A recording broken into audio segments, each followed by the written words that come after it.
हर साल 20 लाख से ज्यादा लोग आइल्स या फिर टॉफल का एग्जाम देते हैं। Do you know what these exams are? अगर आपने कभी अब्रॉड जाने का प्लान किया है, आपको पढ़ाई करनी है या वर्क के लिए अब्रॉड जाना है, तो आपको वहां पर इंग्लिश आनी चाहिए। That is the basic necessity. सबसे पहला काम जो आपको करना होता है वो यही करना होता है कि आपको अपनी इंग्लिश की प्रोफिशिएंसी यानी कि आपका इंग्लिश का लेवल क्या है के लिए एग्जाम क्लियर करना होता है। और यहाँ पर दो मेजर एग्जाम्स होते हैं, आइल्स and टॉफल।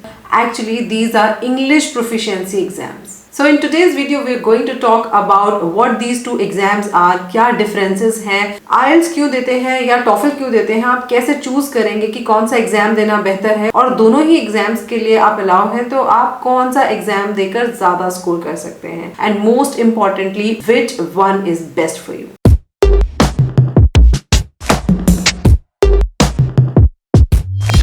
Hi, I'm Dr. Shubhra. Welcome to the College Mela once again, and on this channel we talk about different career streams, how to approach about the exams, productivity videos. So in case if you are searching about different careers या फिर आप अपने life में अपने career में आगे बढ़ने का plan कर रहे हैं, then you are at the right place. Welcome to the College Mela. Now let's talk about IELTS या फिर TOEFL. What these exams are. अगर आप foreign countries में study करने का plan कर रहे हैं या फिर आप plan कर रहे हैं कि आपको वहाँ पर काम करना है, then आपको अपनी English का exam देना होता है। There are two major exams जो कि all over the world माने जाते हैं, and these are IELTS and TOEFL. But how to choose which one test is best for you? In this video, we will break down both the tests, compare them and help you understand that which one will suit best for you. Let's dive in. सबसे पहले हम बात करते हैं कि आखिर basically exams हैं क्या।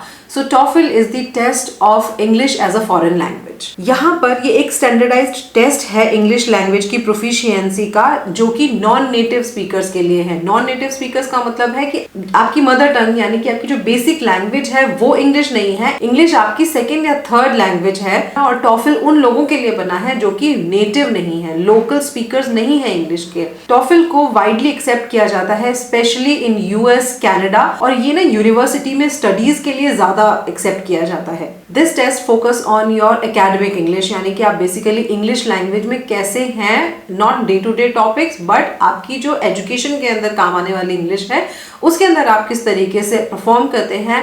This test specially does that for you and makes it ideal for the students who are looking for study abroad. जबकि IELTS है international English language testing system.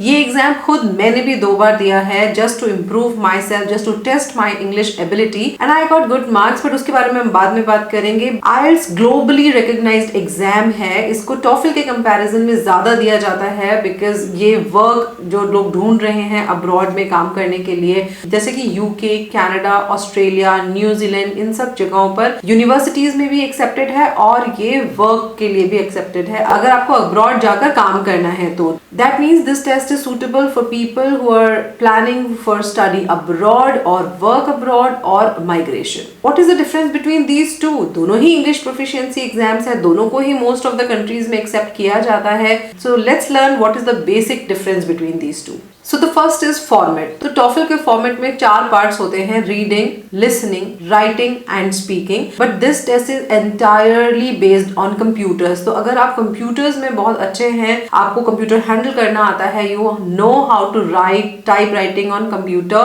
तो ये टेस्ट आपके लिए सुटेबल होगा। जब स्पीकिंग टेस्ट होता है तो स्पीकिंग टेस्ट के अंदर आपकी ऑडियो को रिकॉर्ड किया जाता है और उसको वहां पर ये विजुअलाइज करते हैं। यहाँ पर आप टेस्ट सेंटर में भी जा सकते हैं और आप घर के माहौल में भी बैठ कर दे सकते हैं। Like people kind of me जिन्हें कंसंट्रेशन की बहुत जरूरत होती है, तो वहां पर टेस्ट सेंटर पर जब आप जाते हैं तो वहां बहुत सारा केओस हो रहा होता है, आसपास के लोग आ रहे होते हैं, स्टूडेंट्स एंट्री कर रहे होते हैं, यू आर लिसनिंग, एंड आपको जो फोकस की जरूरत होती है वो फोकस वहां नहीं मिलता है। But when you are at home and giving the test, तो ये भी एक चीज है कि आपका जो नेट है वो बहुत प्रॉपर वर्क करना चाहिए, आपका जो ब्रॉडबैंड है वो बहुत अच्छा होना चाहिए, आपके पास वेबकैम होना चाहिए so that they can see you. और जब आपका एग्जाम चल रहा होगा तो ऐसा होना चाहिए कि आपके घर में कोई ना हो, कोशिश ये करें कोई ना हो, nobody will disturb you in any manner, otherwise आपका एग्जाम खराब हो जाएगा। So that is the pattern, इसका पूरा कंप्यूटर बेस्ड होता है। While we talk about IELTS paper is different, इसमें भी 4 ही पार्ट्स होते हैं, listening, speaking, reading and writing. तो इसमें स्पीकिंग जो पार्ट है वहाँ एक कैच ये है कि स्पीकिंग जो होती है वो रियल एग्जामिनर के सामने होती है, एज इन वाइवा हम जैसे किसी को देते हैं उस तरीके से यहाँ पर स्पीकिंग का टेस्ट होता है। तो ये आपको ना थोड़ा सा नॉर्मल फील कराता है rather than talking to the computer. और आइल्स के अंदर कंप्यूटर फॉर्मेट भी होता है और writing paper pen and paper वाला फॉर्मेट भी होता है। अगर आप पेन एंड पेपर में कंफर्टेबल हो तो आप आइल्स का पेन एंड पेपर वाला फॉर्मेट ले लो, अगर आप कंप्यूटर में कंफर्टेबल हो तो आप कंप्यूटर वाला भी ले सकते हो। तो that way you have more flexibility in IELTS exam. Scoring की बात करें तो टॉफल जो एग्जाम है वो 0 से 120 मार्क्स हो सकते हैं उसके अंदर, क्योंकि 30 मार्क्स के चारों सेक्शंस होते हैं और आपके अगर 80 से 100 के बीच में आ जाता है तो उसे अच्छा स्कोर कंसीडर किया जाता है for entry into the any university. जबकि हम आइल्स की बात करें तो आइल्स के अंदर 1 से लेकर 9 तक का ग्रेडिंग सिस्टम होता है। ये बेसिकली जो चारों टेस्ट हुए हैं हमारे रीडिंग, राइटिंग, लिसनिंग और स्पीकिंग के, उनका एक एवरेज निकालकर एक बैंड स्कोर दिया जाता है। तो 6 से 7 का जो बैंड स्कोर होता है which is quite a good score for entry and for work abroad. As I told you कि मैंने आइल्स दिया है तो मेरा जो बैंड स्कोर आया था वो 7.5 आया था। I got decent 7.5 band in my first attempt and if you want to know कि मुझे 7.5 स्कोर कैसे आया, I can tell you in detail कि मैंने क्या क्या तैयारियां किस तरीके से की थी। इफ यू आर इंटरेस्टेड तो आप कमेंट सेक्शन में पूछ लें मुझसे कि कैसे मैंने किस पार्ट को तैयार करना है। एक पर्टिकुलर पार्ट पूछना चाहते हैं तो मैं आपको वो भी बता सकूंगी। Which test is more popular and how many people give this exam. अगर हम टॉफल की बात करें, इंडिया के अंदर अराउंड 18 लाख पीपल इस एग्जाम को देते हैं। आइल्स की बात करें तो आइल्स का थोड़ा और ज्यादा स्कोर हो जाता है, अराउंड 20 लाख पीपल आइल्स का एग्जाम देते हैं। टॉफल का exam all over the world 165 countries में होता है और 2.5 मिलियन पीपल से ज्यादा इस एग्जाम को देते हैं। And IELTS is no less, IELTS का exam more than 3 million people हर साल देते हैं and its popularity is even growing because this is comfortable exam for people who are willing to work and for academic reasons also। ये दोनों exams को ही world wide accept किया जाता है, बट की डिफरेंस ये है कि यूएस जो है वो जनरली टॉफल को ज्यादा प्रेफरेंस देता है।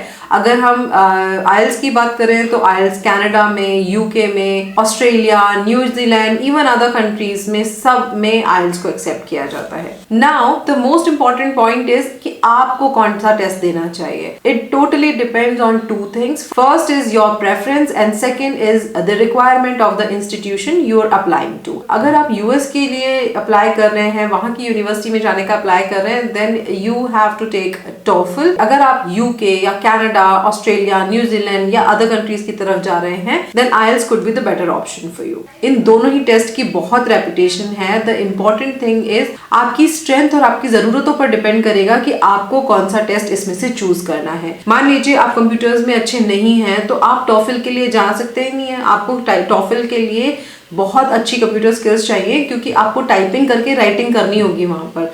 स्पीकिंग इज मोर और less similar for both the cases. Writing के अंदर आपको प्रॉब्लम आएगी क्योंकि राइटिंग के अंदर टाइपिंग की स्पीड भी मैटर करती है। अगर आप पेन एंड पेपर वाले फॉर्मेट के लिए कंफर्टेबल हैं, then IELTS is for you. I hope now you understand what is the difference between TOEFL and IELTS. If you want to know the detailed video about these videos, you can comment in the comment section. I'm really passionate about helping you guys in your career. Whether it's TOEFL or IELTS, I'm sure you've got this.